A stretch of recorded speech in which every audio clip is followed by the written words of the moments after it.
Jérémy Frérot et Laure Manodou, sieste fini.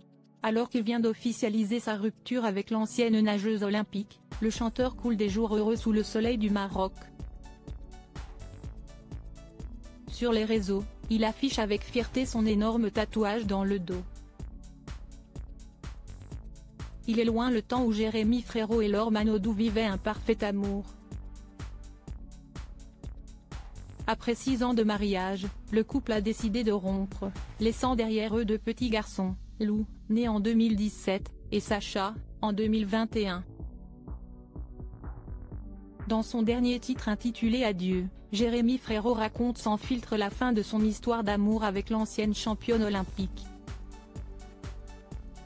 Comme une lettre ouverte à ses fils, l'ancien chanteur des Frérots de la Vega écrit « Devenir une famille sans y habiter, papa, maman vont devenir amis, ça veut pas dire que tout est fini. »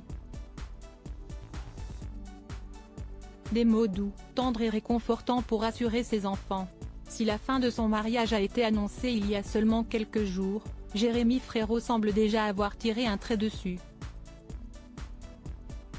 L'interprète du chant des sirènes profite actuellement d'un voyage au Maroc. Il a chanté lors de la soirée de clôture de l'édition 2024 du rallye Aïcha des Gazelles. Un nouveau tatouage pour Jérémy Frérot?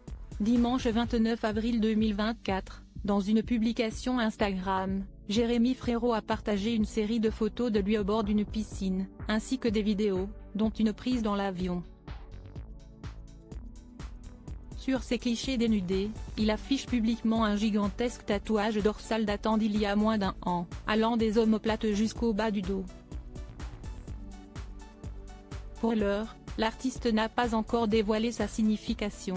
Une dizaine de tatouages sur le corps de Jérémy Frérot. Il s'agit du plus grand tatouage de Jérémy Frérot, mais pas le seul. En effet, l'artiste âgé de 34 ans en possède une dizaine sur tout le corps. Par exemple, derrière son bras, on peut découvrir une coiffe indienne, tandis que sur ses doigts se trouve une flèche et un arbre, symbolisant probablement son amour pour la nature. Si Jérémy Frérot est fier d'afficher ses dessins, il y en a un qui n'assume pas du tout, comme il l'a confié dans l'émission L'Hebdo de la musique sur W9, présentée par Erika Moulet.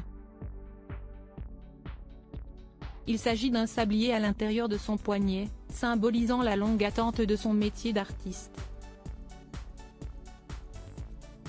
Malheureusement, si est un loupé, si est complètement raté. Les traits sont pas bien faits.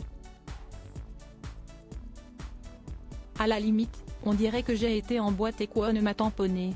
Une chose est sûre, l'artiste est bien plus fier de son nouveau tatouage.